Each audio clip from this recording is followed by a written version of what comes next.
Assalamualaikum warahmatullahi wabarakatuh.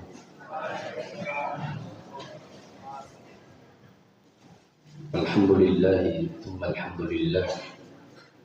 Alhamdulillahilladzi nazzala al-furqana ala 'abdihi liyakuna lil 'alamin nadhira. Wa huwa alladzi ja'ala al-laila wan nahara khilfatan liman arada an yadhakkara aw arada shukura. Asyhadu an la ilaha illallah wahdahu la syarika lah. Wa asyhadu anna Muhammadan abduhu wa rasuluh. Allahumma salli wa sallim wa barik ala sayyidina wa habibina wa qurrati a'yunina Muhammadin sallallahu alaihi wasallam wa ala alihi wa ashabihi wa man sara ala nahjihi wa man jahada haqqa jihadihi wa man tabi'ahum bi ihsanin ila yaumiddin. Allahumma la sahla illa ma ja'altahu sahla wa anta taj'alul hazna idza syi'ta sahla. Ma'asyiral muslimin wal muslimat, hafizakumullah taala. Alhamdulillah, pada pagi yang sedikit mendung ini Allah tabaraka wa taala mentakdirkan kita semua berada di tempat ini dalam rangka kita meraih ketakwaan kepada Allah tabaraka wa taala, karena dengan kita mengetahui mana yang diperintahkan oleh Allah tabaraka Allah subhanahu wa ta'ala. Karena takwa adalah menjalankan perintah Allah dan menjauhi segala larangan-larangannya. Maka dengan duduknya kita di majelis ilmu, mudah-mudahan ini bagian dari upaya kita untuk meraih ketakwaan kepada Allah subhanahu wa ta'ala, yang dengan ketakwaan itu akan menjadikan jalan kemudahan bagi kita di dalam menempuh perjalanan yang cukup panjang kelak di yaumul qiyamah menuju surganya Allah subhanahu wa ta'ala dengan penuh kemudahan. Jamaah yang dimuliakan Allah, pada kesempatan pagi hari ini kita akan membahas tentang marketing atau pemasaran berkaitan dengan satu bentuk bisnis, ranah penghasilan yang bisa dilakukan oleh banyak orang yang hanya dengan duduk manis di rumah cukup menyebarkan brosur, link atau apapun itu, yang apabila terjadi transaksi atas link yang dia sebarkan melalui saluran tersebut, maka kita mendapatkan bagian upah tertentu dari upah yang kita lakukan. Apakah praktek seperti ini dibolehkan? Jamaah yang dimuliakan Allah, beginilah indahnya syariat Allah tabaraka wa ta'ala. Begitu kompleks, begitu lengkap mengatur kehidupan kita, yang terkadang manusia merasa berada di penjara dunia ketika dia memahami syariat Islam itu dengan baik, karena segala lini apapun itu diatur dalam Islam. Bahkan kita buang hajat pun juga diatur dalam Islam, masuk WC juga diatur. Enggak ada agama lain yang mengatur sampai sedemikian rincinya. Makan diatur, menguap diatur, semua diatur oleh Allah dan Rasulullah sallallahu alaihi wasallam. Bahkan posisi tidur pun diberikan contoh, diberikan petunjuk bagaimana tidur yang terbaik, waktu-waktu yang baik untuk kita melakukan istirahat.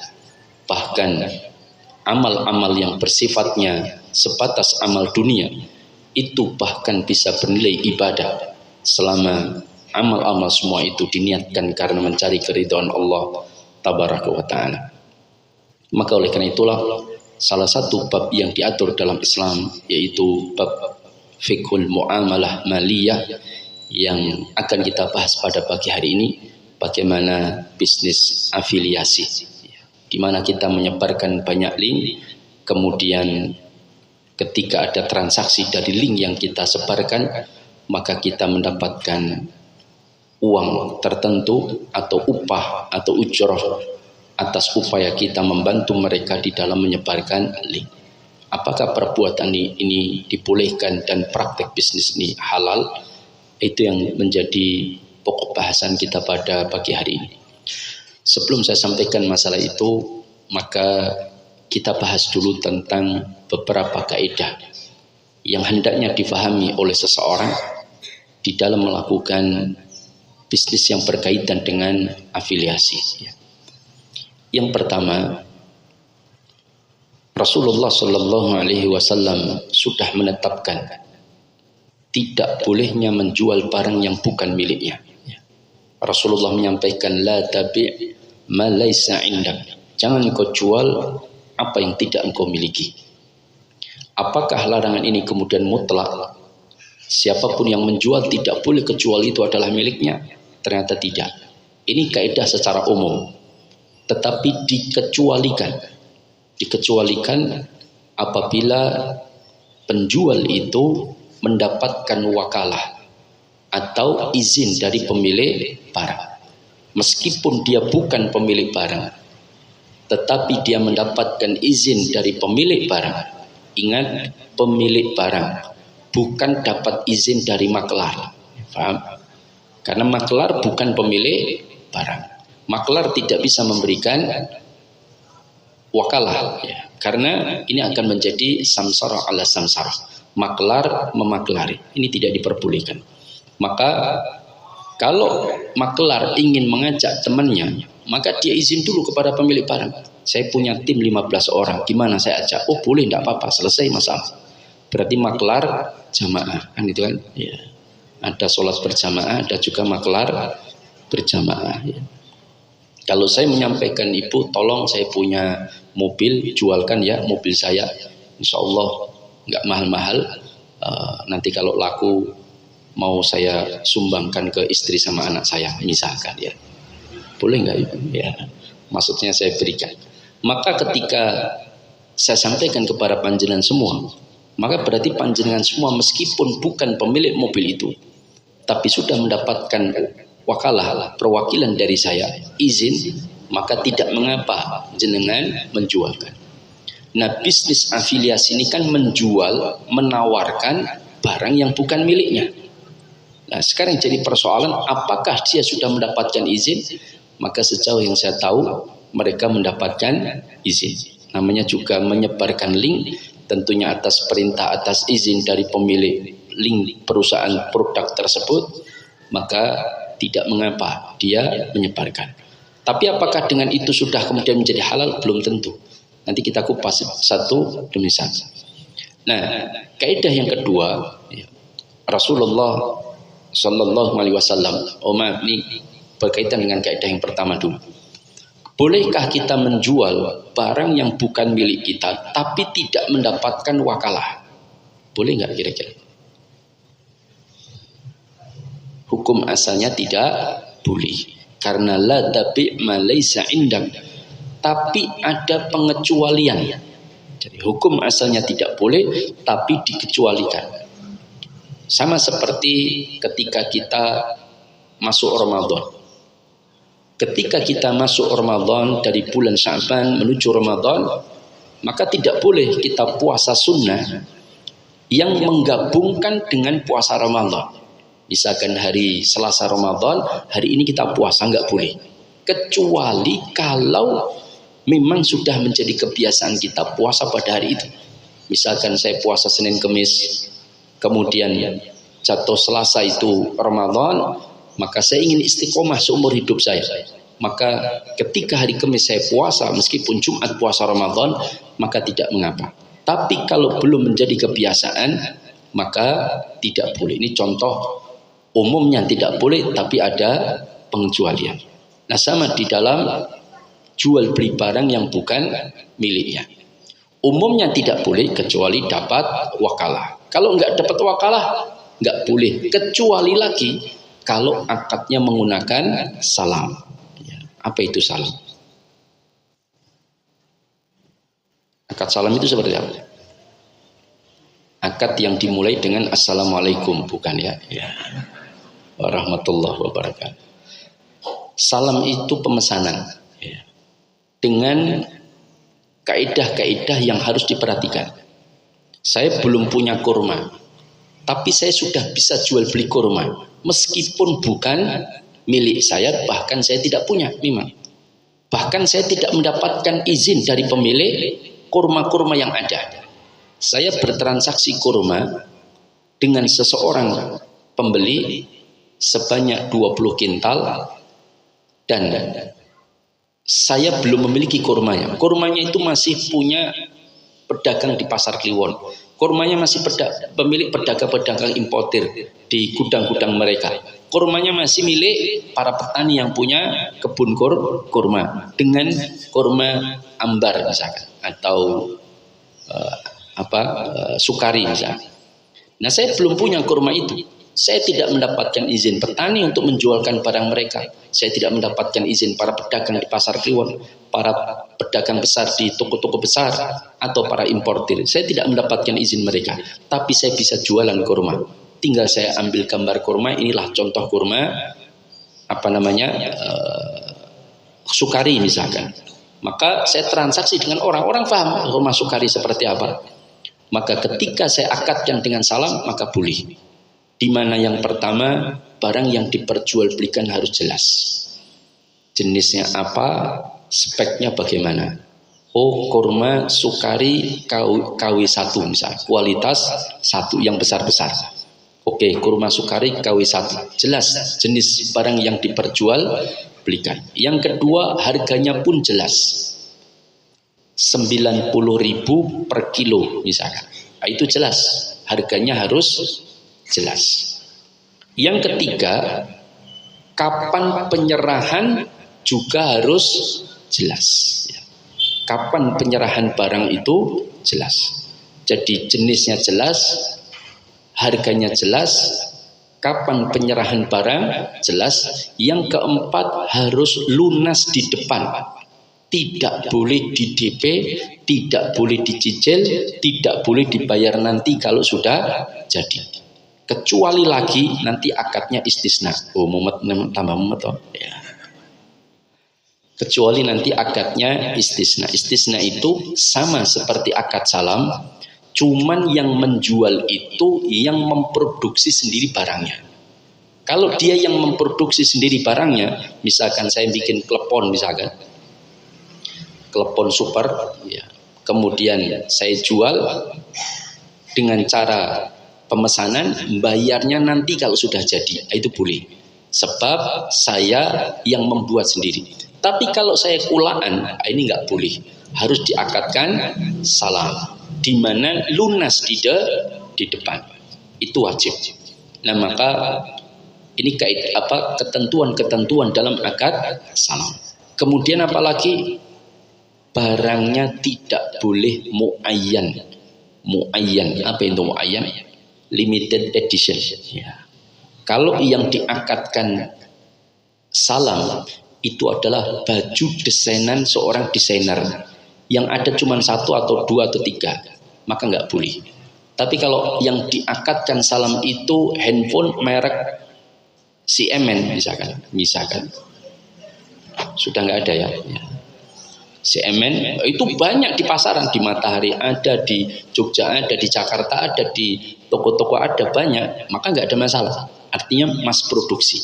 Kalau saya sudah akadkan salam deal pembeli saya, kalau saya cari di Matahari nggak ada, saya cari di tempat lain, misalkan di Bulan atau di mana. Ya. Nah, ini tentang akad salam. Ya. Ada 5 ketentuan. Nah, sekarang maka kaidah yang pertama, la tabi ma laisa indak. Jangan engkau jual apa yang tidak engkau miliki kecuali dengan akad wakalah ataupun dengan akad salam. Ya. Kaidah kedua, ya. Kaidah kedua berkaitan dengan transaksi tersebut. Ya. Para ulama membuat satu kaidah, ma adda ilal haram fahuwa haram. Ya. Tindakan apapun yang kita lakukan yang membantu praktek haram, fahuwa haram, maka tindakannya adalah haram. Artinya tidak boleh membantu dalam sisi dosa dan maksiat apapun bentuknya. Paham ya? Apapun bentuknya. Oh, ini sangat terkait dengan nanti bisnis affiliate. Ya. Nah, apa contohnya kalau dalam bisnis affiliate? Saya menyebarkan link, misalkan ya, link satu produk baju. Tetapi dalam link tersebut iklannya adalah seorang perempuan seksi, paham? Ya, diiklankan. Saya menyebarkan itu, maka hukumnya haram, tidak boleh. Karena saya ikut menyebarkan maksiat, meskipun produknya halal, tapi dibungkus dengan bingkai yang tidak dibenarkan dalam syariat, maka tidak boleh. Apalagi kalau jenengan ambil pendapat ulama-ulama dalam hal yang mengharamkan musik, maka termasuk mereka tidak boleh ketika bisnis affiliate itu di dalamnya ada musik ya. Kecuali jenengan mungkin mengambil pendapat Syekh Yusuf Qaradawi dari rujukan Imam Ibnu Hazm Al-Andalusi yang masih membolehkan dengan kriteria dan ketentuan-ketentuan ya. Maka ini berkaitan dengan masalah bisnis affiliate, maka tidak boleh menyebarkan. Jadi yang diperhatikan dalam bisnis affiliate itu tidak hanya maklarnya boleh misalkan ya, bahkan nanti maklar ini jenisnya apa? Apakah ijarah atau jualah, kan gitu kan? Kalau akadnya ijarah maka hukumnya haram, tidak boleh karena ada ketidakjelasan upah. Tapi kalau akadnya jualah maka tidak mengapa, karena ini sistemnya seperti sayembara ya. Nanti kita sebutkan perbedaannya. Pun mulai mumet ya. Ya. Saya kecepatan ya. Ya.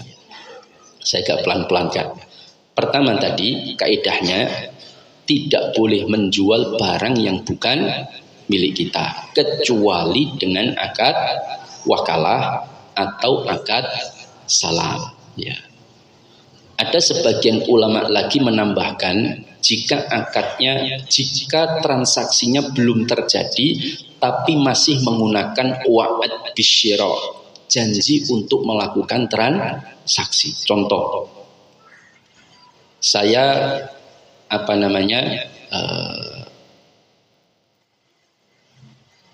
buka PO ya. PO itu apa? Pre-order. Kan nggak boleh kecuali dengan akad salam. Kecuali saya bikin barangnya sendiri. Tapi kalau saya kulaan barangnya, saya bikin PO. Siapa yang mau beli produk ini, buku misalkan, ya, misalkan ada buku bagus, ibu-ibu, misalkan apa? Cara melunakkan hati istri, ya, misalkan. Ya. Itu yang beli suami, ya. Ibu-ibu nggak mungkin beli. Apalagi judulnya membina poligami yang sejahtera, itu pasti nggak mau. Artinya, misalkan ada buku bagus, misalkan membina keluarga sakinah. Buku ini bagus dikarang oleh seorang ulama besar, kemudian saya tawarkan. Oh, saya beli Ustaz, saya beli. Oke, berapa orang? 20, 30. Oke, ini harganya 75.000. Oke, siap. Nanti barangnya 2 pekan lagi ya, karena baru dicetak ini. Enggak boleh. Kenapa? Karena saya menjual belikan tanpa akad salam. Kalau salam, maka jenengan yang beli harus bayar lunas di depan. Sejauh yang saya tahu banyak yang tidak lunas dulu. Betul atau tidak? Yang penting pesan dicatat, jenengan beli ya 75 lho Bu, nggih siap, dicatat semuanya. Habis itu nanti ketika barang jadi baru bayar. Itu enggak boleh. Harus lunas di depan. Nah, bolehnya sebagian ulama itu menambahkan, ada yang memberikan solusi begini dengan wa'ad bisyara. Wa'ad itu janji untuk melakukan transaksi. Jadi belum transaksi. Misal saya sampaikan, Bu, ini harga bukunya 75.000. Ini contohnya bukunya seperti ini. Kalau jenengan mau kerso, bapak-bapak ibu-ibu silahkan. Saya pengen tahu siapa yang mau pengen beli. Saya Ustaz, saya hitung, ada 40 orang. Oke, siap. Kita belum transaksi ya. Cuman besok 2 pekan lagi saya buku barangnya, silahkan yang mau beli monggo. Karena saya ingin melihat peta siapa sih yang kira-kira mau, sehingga jumlah kulaan yang saya beli saya perkirakan sesuai dengan keinginan atau peta kira-kira konsumen yang akan membeli itu berapa orang. Tapi saya belum transaksi. Ditunjukkan dengan apa? Andaikan bukunya harganya naik, paham? Saya dulu menyampaikan 75.000. Ketika barangnya sampai nyon ngapunten, ternyata bensin munda, pajakmu munda. Maka harganya jadi 85, naik 10.000. Pripun mau beli atau tidak? Jenengan nggak jadi beli pun boleh, karena belum ada ikatan apa. Itu namanya baru wa'ad bisyar, keinginan untuk melakukan transaksi. Ya. Seperti orang nawarkan, wah mas ada motor ini, oh enggak, beli motor saya. Motornya apa? Motornya ini apa? Motornya dikasih gambar ya, misalkan ini motornya. Oke, saya mau. Deal ya, deal. Harga berapa? 15 juta. Oke, siap. Kapan motornya dibawa ke sini? Besok pekan depan. Oke, kalau begitu saya bayar juga pekan depan. Deal, sama-sama deal. Harganya sepakat, motornya sepakat. Ini masuk kaidah larangan dain bidain, jual beli utang dan terhutang. Motornya terhutang 2 pekan, seminggu lagi baru dikasihkan, duitnya pun seminggu lagi. Ini nggak boleh. Kecuali salah satu diserahkan. Duitnya dulu, motornya nanti, enggak apa-apa. Atau motornya dulu, duitnya nanti, motornya dulu, duitnya nanti boleh. Duitnya dulu, motornya nanti juga boleh. Ya, salah satu harus diserahkan. Supaya tidak masuk larangan bai'ud-dain bidain, jual beli utang dengan utang, kecuali tadi pada akad istisna loh ya. Paham? Kan saya sepakat istisna itu yang jual membuat sendiri barangnya. Paham ya? Itu istisna. Jenengan pesen saya lemper super anti lalar misalkan ya, 20 biji. Saya buatkan nanti. Oke, sepakat. Kapan bayarnya? Saya bayar sekarang Ustaz. Udah, nggak usah nanti aja. Boleh. Karena akadnya istisna. Saya membuat sendiri. Kalau saya kulaan maka nggak boleh. Itu ketentuan yang diperhatikan. Nah, pada kaidah kedua, tadi kaidah pertama tidak boleh menjual barang yang belum dimiliki. Kaidah kedua, tidak boleh membantu praktek yang haram. Meskipun produknya halal, tapi cara videonya itu haram, maka tidak boleh. Maka itu gambar perempuannya diblurkan, dihilangkan misalkan ya. Kemudian atau yang iklan diganti, saya pilih yang iklan laki-laki ya. Kemudian ditawarkan linknya, maka tidak ada masalah selama produknya itu halal. Kemudian cara mengiklankannya pun juga tidak melanggar aturan syariat. Iklan sabun terus digambarkan sedang perempuan mandi, itu nggak boleh. Ya, sebab nanti bermasalah ya bagi bapak-bapak misalkan ya dan mas-mas. Nah, ini tidak boleh menyebarkan link dari link-link yang mengandung unsur yang haram. Nah, sekarang akadnya Pak Ustadz, orang menjadi maklar, kan maklar itu ya, saya menawarkan wakil dari pemilik link, lalu kemudian saya mendapatkan upah. Model ini ada 2 model, ada akadnya jualah, ada akadnya ijarah ya. Nanti kita sebutkan upah atas marketing ya, upah atas marketing. Tapi saya sebutkan dulu 2 akad ini. Apa letak bedanya? Akad ijarah dan akad jualah itu sama-sama bai'ul manfaat, jual beli manfaat. Apa yang diperjualbelikan? Tenaga dia. Saya bayar seseorang, Mas, tolong disebarkan brosur ini ke perempatan lampu merah, ke pengendara. Saya berikan brosur ini ke jenengan, tolong disebarkan dari jam 8 sampai jam 12. Saya bayar 100.000. Nah, itu namanya saya jual beli manfaat, namanya ijarah. Di mana waktu volume pekerjaan, kerja atau volume kerjanya jelas. Paham ya? Yaitu dari jam 8 sampai jam 12. Saya bayar ujrohnya pun jelas, yaitu 100.000. Paham ya? Nah, kalau dalam akad marketing yang masuk dalam kategori jual beli manfaat, ya, jual beli manfaat itu banyak, bisa tenaga, bisa manfaat rumah, bisa manfaat kendaraan yang kita sebut dengan sewa, ya, itu termasuk jual beli manfaat. Nah, ini Saya menjual manfaat, tenaga untuk menyebarkan link dari produk saya, dan nanti akan saya bayar kepada orang yang menyebarkan. Nah, kalau akadnya ijarah tetapi upahnya tidak jelas, maka ini tidak boleh. Misalkan, tolong ya Mas, sebarkan link saya ini, saya kasih waktu pokoknya dalam 3 hari, dari pukul 8 sampai pukul 4 sore, jenengan kerjaannya nyebarkan link ke semua jaringan. Saya pekerjakan jenengan masuk kerja selama 3 hari dari jam 8 sampai jam 4. Tapi nanti upahnya kalau ada yang beli baru jenengan dapat persenan. Ini haram, tidak boleh. Paham yang saya maksudkan? Ini tidak boleh. Kenapa? Karena volume pekerjaannya jelas, tapi upahnya tidak jelas.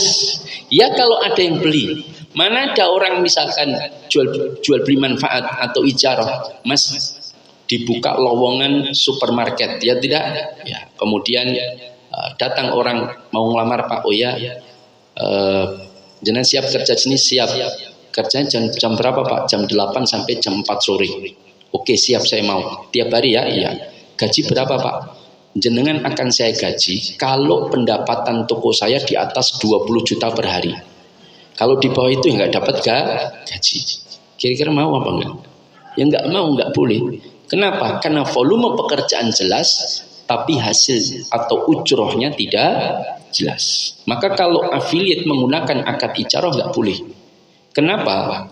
Karena volume pekerjaannya jelas, tapi ujrohnya tidak jelas. Ujrohnya itu berdasarkan upah, berdasarkan penjualan. Kalau laku baru dia dapat upah, kan begitu. Nah, tapi kalau akadnya ju'alah maka boleh. Ya.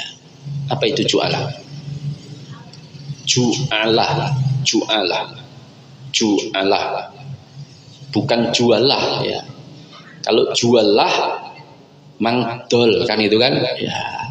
Ini ju'alah pakai ain, ju'alah. Akad ju'alah itu sama seperti jual beli manfaat, cuman volume pekerjaan enggak ditetapkan.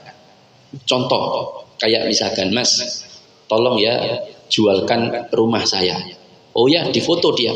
Kemudian satu saya sampaikan ibu-ibu, siapa yang bisa berhasil jualkan rumah saya, nanti saya kasih persen 5%. Plus saya kasih motor 1. Loh, kan misalkan ya. Ini saya sedang berbaik hati misalkan. Kemudian saya tawarkan, jenengan semuanya kerjanya beda-beda. Ada yang sehari nawarkan cuma 5 menit, ya tidak? Dibuka WA-nya, disebarkan di foto, disebar. Ada yang sehari tiap hari itu nawarkan terus, datangi Pak D-nya, datangi Pak Le-nya. Padahal semua Pak D, Pak Le-nya nggak punya duit, ditawari rumah. Nggak laku-laku kan itu kan?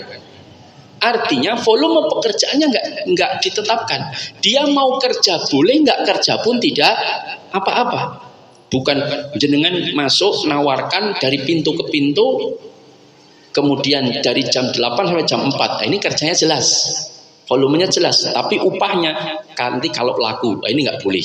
Tapi kalau silahkan jenengan nawarkan karo leyeh-leyeh 1 menit tok delalah payu, ya dapat dia upah. Kalau ternyata dia nawarkan ke tempat teman-temannya, dia datangi teman-teman yang kaya-kaya, ditawarkan ternyata nggak laku, ya nggak dapat, karena memang nggak ada volume pekerjaan yang saya tetapkan. Nah, itu namanya ju'alah, dan itu hukumnya boleh. Ya. Bisa membedakan? Bisa ya. Kalau zaman dulu siapa yang berhasil mencabut pedang ini akan dapat putri saya. Nah, misalkan ya, itu kayak sayembara zaman dahulu. Ini ngopo ya neng ya. Nah, artinya ini tentang akad jualah, dan bisnis affiliate itu lebih kepada akad jualah. Karena saya hanya menyampaikan siapa yang mau menyebarkan link-link saya ini silahkan. Nanti kalau ada yang beli, jenengan dapat fee setiap transaksi sekian persen. Maka tidak apa-apa. Artinya saya menyebarkan link-link itu, saya meminta jenengan menyebarkan, saya nggak mematok pekerjaan jenengan itu volumenya dari jam berapa sampai jam berapa, enggak. Bebas, wong jenengan lihat enggak mau menyebarkan juga enggak apa-apa kan itu kan. Maka ketika upahnya itu berdasarkan penjualan, maka tidak mengapa.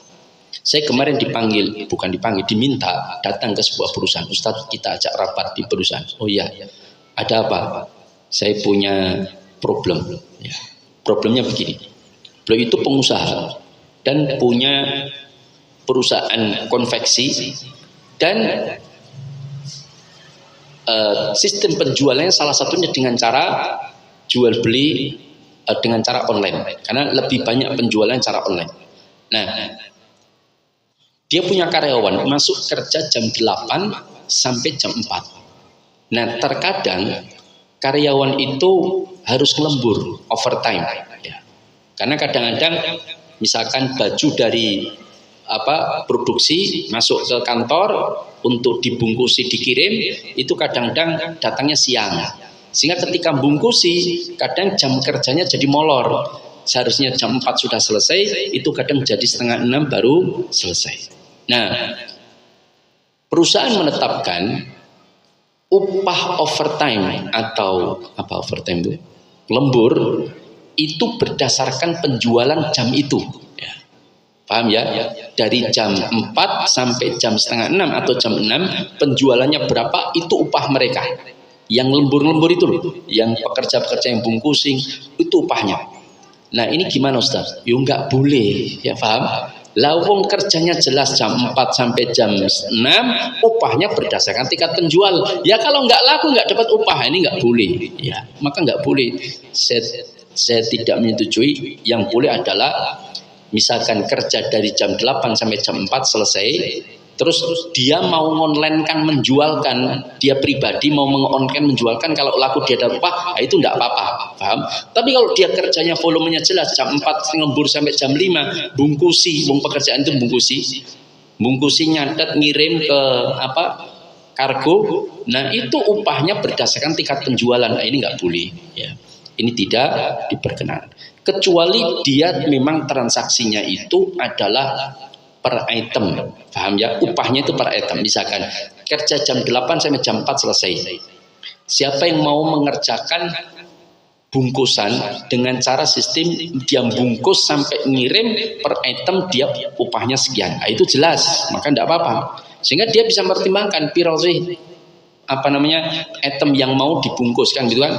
Kalau dia jam 4 sampai jam 5 padahal penjualan nggak ada tapi suruh bungkusi terus kan, terus upahnya berdasarkan penjualan, nah ini nggak benar. Nah, maka tidak benar. Wallahu taala a'lam bishawab.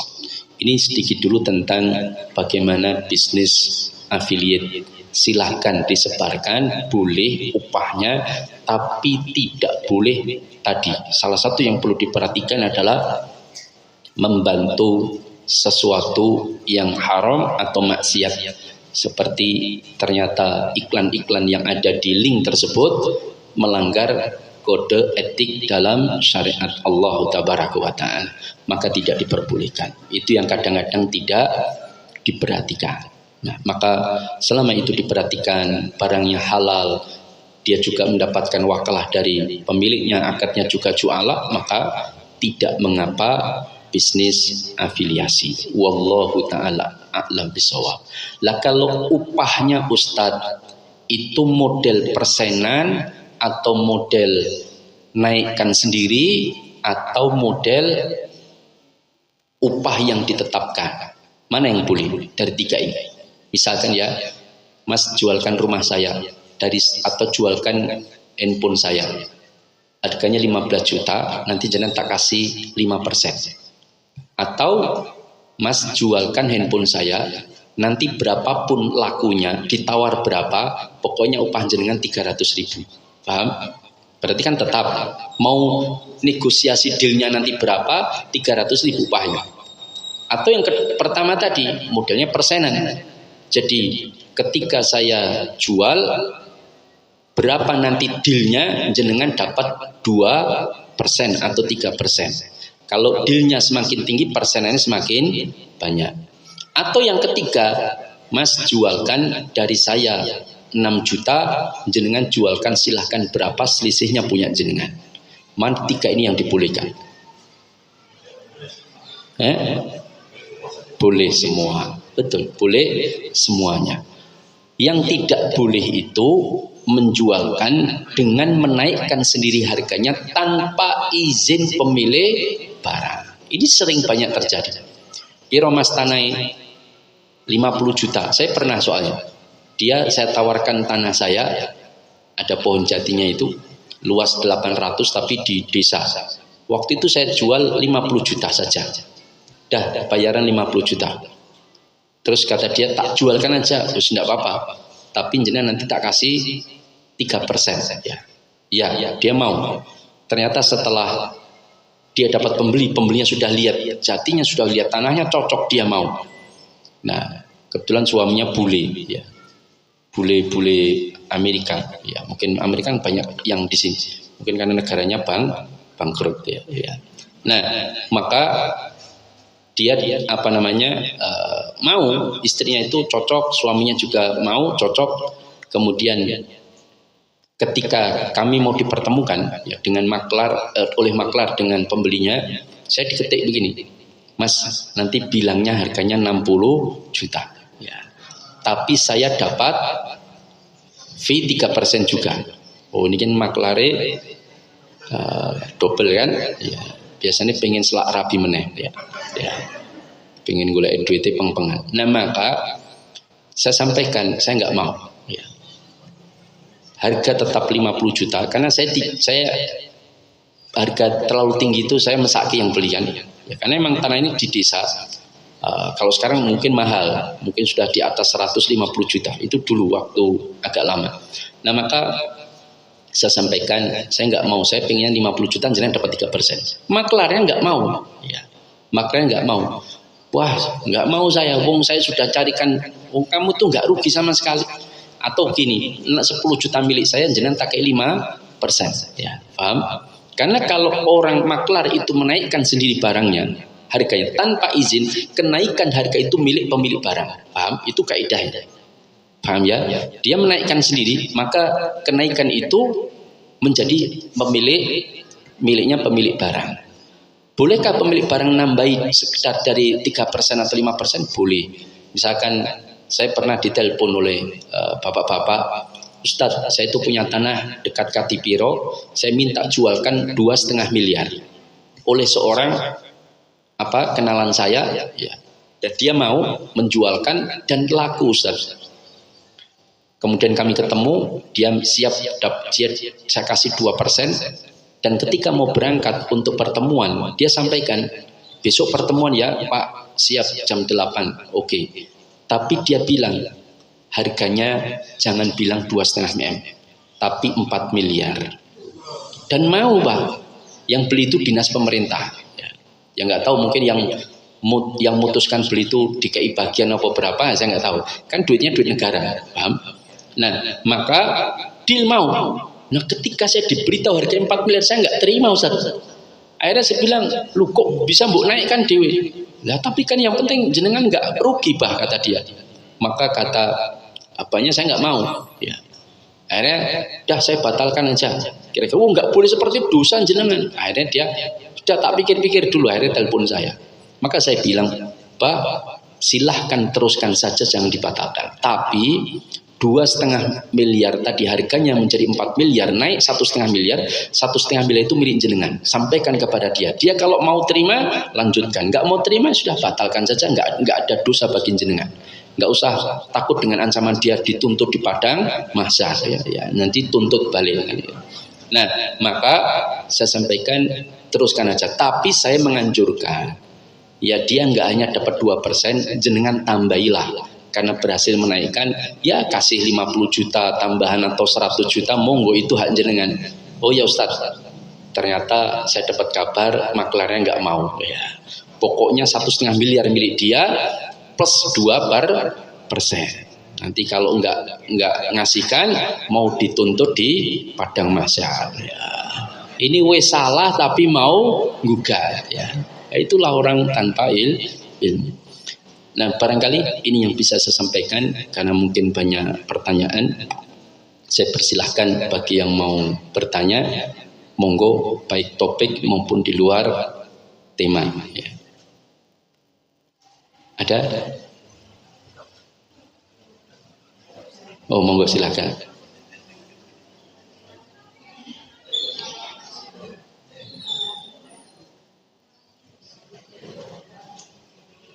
Iya. Iya.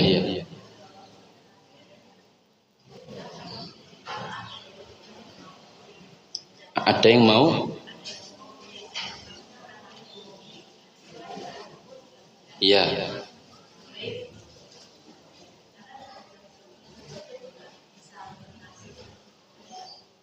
Iya. Dia sudah ngasih DP. Ya. Bagaimana jika ada transaksi jual beli ruko sudah deal, betul kan? Sudah deal. Kemudian sudah di DP. Katakanlah 30% atau 10%. Kemudian si penjual mempersyaratkan kalau ada nanti yang mau beli yang lain dia lepas. Oh, pembelinya malah. Pembeli yang kalau dia itu mengizinkan kalau nanti ada yang beli lain dia rela mengundurkan diri. Ya insya Allah tidak mengapa. Ya, karena dari pembeli. Kalau dari penjual nggak boleh. Karena sudah terikat dengan transaksi yang sudah dilakukan. Dia kan ibaratnya membatalkan transaksi tersebut. Tapi sebetulnya ini nggak baik. Kenapa? Karena sudah deal. Seharusnya dibatalkan saja. Kecuali dia kalau memang rela nggak masalah. Ya. Tapi lebih baik diberikan waktu sampai 3 bulan selesai. Kalau memang dia tidak meneruskan, ya sudah, maka baru ditawarkan ke yang lain. Ya, itu yang normalnya demikian. Kenapa? Bagaimana DP-nya? Ya, ketika 3 bulan berlalu, kemudian tidak dilunasi, apakah boleh DP-nya hilang? Menurut mazhab Syafi'i, mazhab Maliki, dan banyak juga dalam mazhab Hanafiyah tidak boleh. DP-nya harus dikembalikan. Tetapi dalam mazhab Hambali itu ada 2 pendapat. Sebagian membolehkan mutlak, DP-nya diambil sebagai ganti kerugian atas waktu yang seharusnya bisa laku orang lain tapi enggak bisa transaksi karena terhalang oleh DP tersebut. Itu DP-nya sebagai ganti rugi. Tapi saya sangat tidak merekomendasikan praktek ini. Yang masih ditoleransi itu apabila pembatalan itu menyebabkan kerugian penjual. Nah, maka DP boleh diambil. Ini menurut sebagian ulama. DP boleh diambil sekedar menutup kerugian yang real, bukan kerugian perasaan loh ya. Kerugian real, maka boleh. Meskipun ulama yang memfatwakan itu sebetulnya juga menyampaikan, andaikan betul dia terjadi kerugian real, tapi tetap mengembalikan DP seluruhnya, itu lebih baik dan lebih selamat. Ya, ini pendapat beliau, salah satu fatwa Syekh Ibnu Baz rahimahullah. Nah, contoh begini, saya jual ruko kenjenengan di DP 10 juta, harganya ruko 600 juta. Kebetulan saya jual ruko kenjenengan lewat maklar. Nah, karena sudah deal, saya sudah di DP 10 juta dan maklarnya dapat 2%, ya kan, dari 600 juta berarti berapa itu? 12 juta. Kemudian setelah deal jenengan DP katakanlah 20 juta lah ya, 20 juta. Maklarnya biasanya menunggu sampai lunas ataupun gregeli. Nah, pun gregelian, ya, itu pengalaman yang saya dapatkan. Itu maklar mesti gregeli. Mas, upah saya 2% mana? Loh, ini kan belum tentu jadi, wong baru DP. Nanti kena jadi, wong sudah di DP, belum jadi gimana? Pokoknya persenan saya minta, esok awan sore telpan pun mumet, akhirnya dikasih 12 juta dikasihkan, sisa 8 juta. Nah, ternyata atau baru dikasih dulu 5 juta. Dan ini tak kasih dulu 5 juta, nanti kalau sudah lunas baru tak tambahi 7 juta. Total 12 juta. Ya sudah, dia mau kasih 5 juta.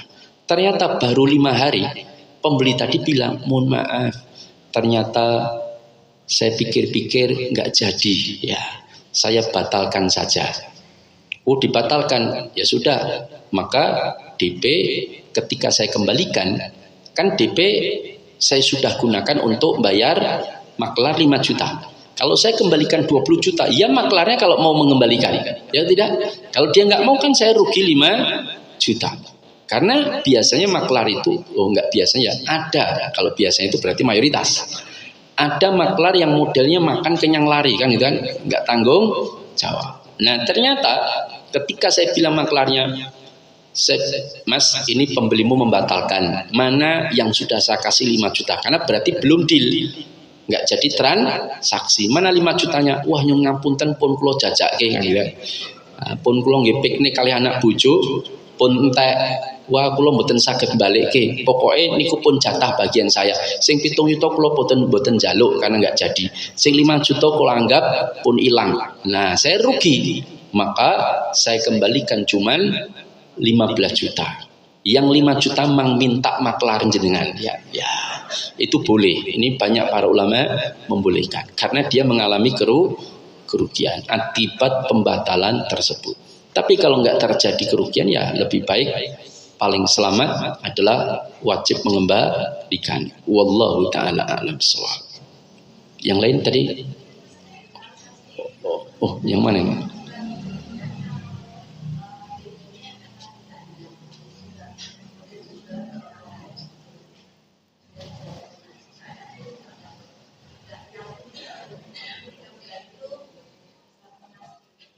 Iya. Kalau dia mengizinkan mungkin tidak, kalau dia mengizinkan tidak mengapa, tapi saya tidak merekomendasikan model seperti ini. Kenapa? Menjadi butuh uang. Ya secara bolehnya boleh karena dia izinkan. Sebenarnya cuma pembantu aja. Maka misalkan ya udah tak beli, tapi kayak itu nggak tahu apakah ada duit atau tidak. Nanti kalau ada duit ya saya bayar. Kalau nggak ada duit ya silahkan jual ke orang lain. Sehingga dia mengizinkan dalam masa penantian 3 bulan menjualkan. Saya secara izin kan boleh, tapi secara rekomendasi tidak. Saya lebih merekomendasikan gini aja, butuhmu berapa? 30 juta ini tak utangi, ya kan? Dia dapat pahala ngutangi. Nih tak utangi 30 juta. Nanti kemungkinan kalau saya ada duit 3 bulan, saya beli sendiri, paham? Tapi nanti transaksinya, tapi saya utangi 30 juta, silahkan kamu tawarkan ke yang lain, tidak apa-apa. Paham ya?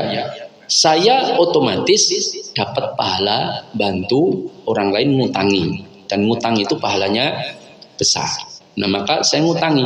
Tapi saya sampaikan, nanti kalau dalam 3 bulan saya punya uang, nanti saya beli sendiri tidak apa-apa. Tapi ini saya utangi aja, paham? Sehingga dia juga leluasa bebas menjualkan, enggak maju mundur. Kenapa? Wah ini mesake arep tak dol kok ibu eka yo pengen tuku kan gitu kan. Tapi kalau enggak saya jual ketok mbokin didit pora kan itu kan.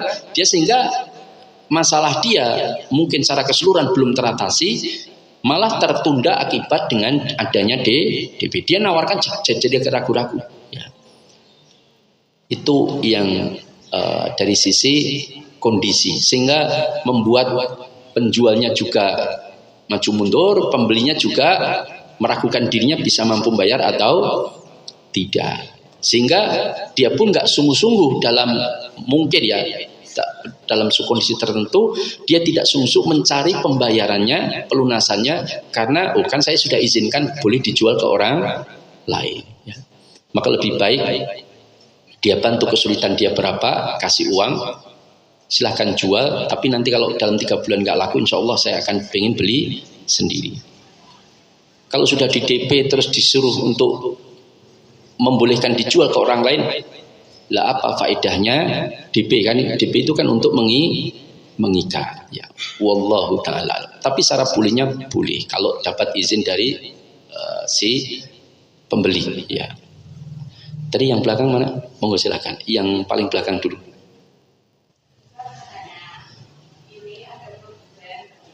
Iya.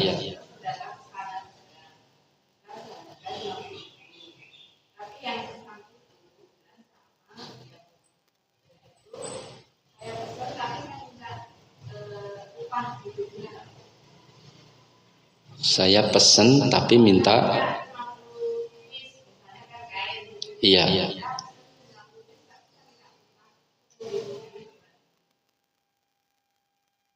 Dia beli tapi minta upah. Ya, kalau dia beli minta upah, ya nggak benar. Ya. Kenapa? Karena dia pembeli. Lunjanan kan beli kok minta upah kan, itu kan? Paham? Tapi kalau dia datang dulu, Bu, saya menjualkan barang jenengan. Nanti kalau laku saya minta per piece 10.000. Nah, kemudian dia carikan pembeli, dapat pembeli, dan dia dapat 10.000, tidak masalah, akadnya jelas.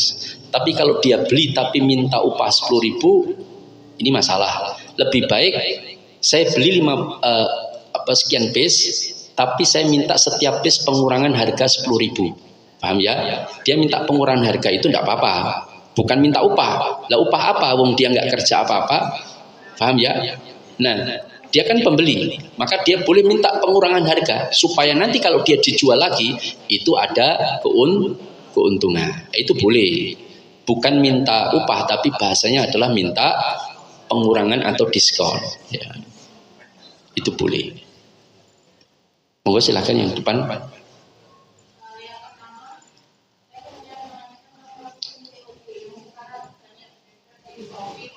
Iya.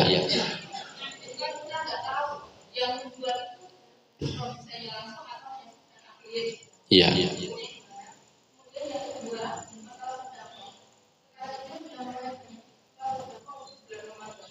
Iya.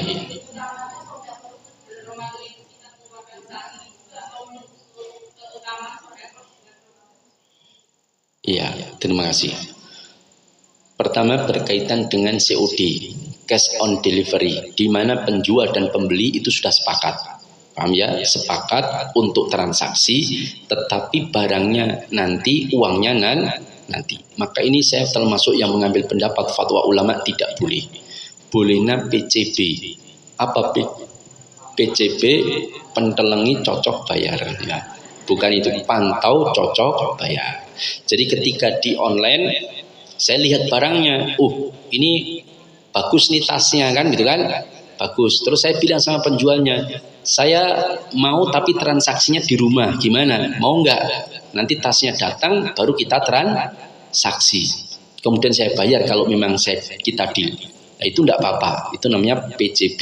Sama seperti jual beli mobil di online kan, speknya cocok, kita ketemuan, dipantau, dilihat, setelah dilihat ditawar, deal, bayar, itu boleh. Tapi kalau COD tidak diperkenankan. Ini pendapat yang saya ambil. Nah, cuman sekarang COD sekarang itu mulai berubah. Ada COD buka dulu baru bayar kan, itu kan? Artinya dibuka cocok baru bayar. Nah, kalau model seperti ini lebih baik jangan dealnya di online, tapi PCB. Jadi itu kan sebenarnya mirip CPC, PCB sama persis kan? Maka cuman bahasanya dirubah aja, bukan COD buka cocok bayar, tapi pantau cocok bayar. Jadi di online dia pilih, saya pengen barang ini, datangkan ke rumah saya, kita transaksi di sana, cocok bayar. Nah, itu enggak apa-apa, paham ya? Cuman bahasa saja yang dirubah sedikit. Nah, itu makabul. Nah, sekarang Ustadz, penjualnya kan kita nggak tahu dia itu barang miliknya, atau dia cuman affiliate, atau dia itu menjualkan barang milik orang, atau dia melakukan dropship ya.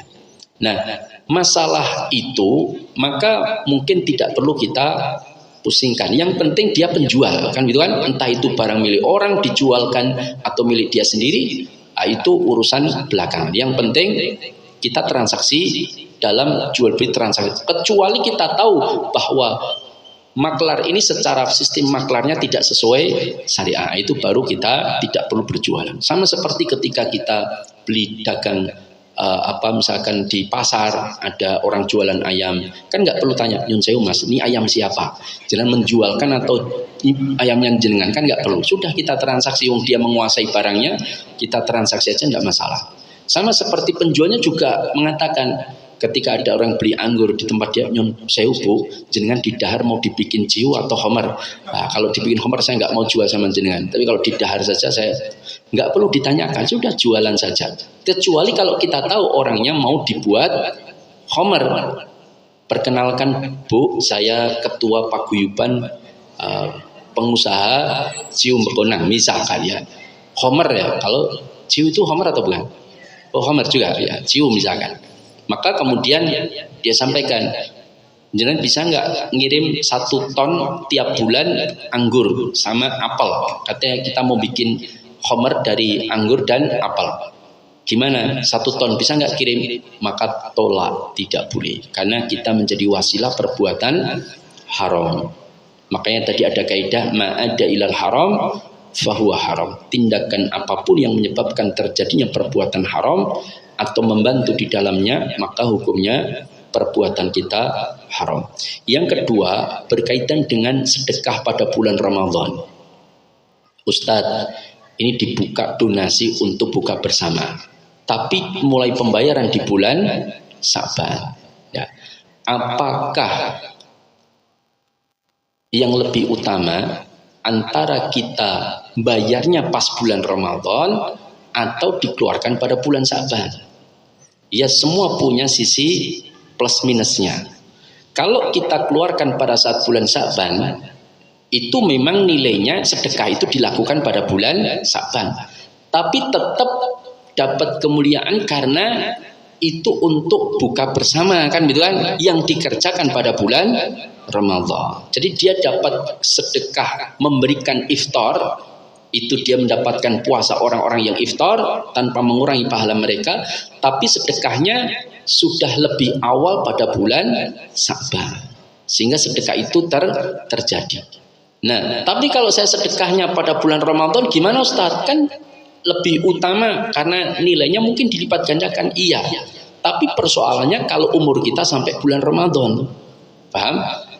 Harus dijalui sedekah, enggak nanti aja pas bulan Ramadan, kan gitu kan?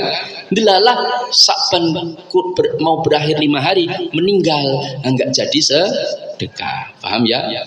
Artinya semua punya plus minusnya. Wallahu taala alam shawab. Ada yang lain? Monggo silakan. Nggih,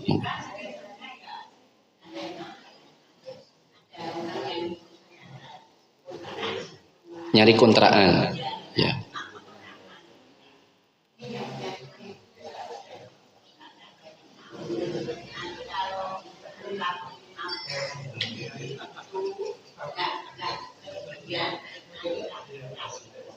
Iya.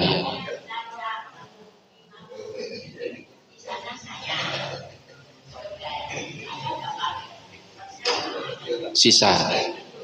Ya. Iya. Boleh atau tidak? Dia dapat persen kalau laku 50. Tapi kalau lebih dari itu, maka kelebihannya diberikan kepada maklarnya. Samping dapat persen boleh, tidak mengapa. Boleh. Boleh, ya. Boleh. Itu berarti sing duwe kos-kosan baik hati. Ya. Ya. Nggih, boleh karena dapat izin, ya. Nggih. Nggih, boleh. Yang kos-kosan juga boleh mengatakan, Bu, tolong sewakan kos-kosan saya. Nanti kalau laku duitnya buat jenengan juga boleh. Ya. Ini kita reneng ini. Iya, iya. Sama-sama. Cukup? Ada yang lain? Cukup ya? Oh, ada satu lagi. Terakhir ya. Monggo silakan. Iya.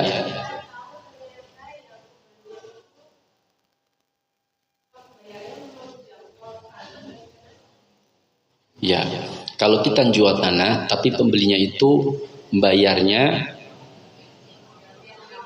pinjam uang di bank konvensional. Para ulama sebagian menyebutkan begini,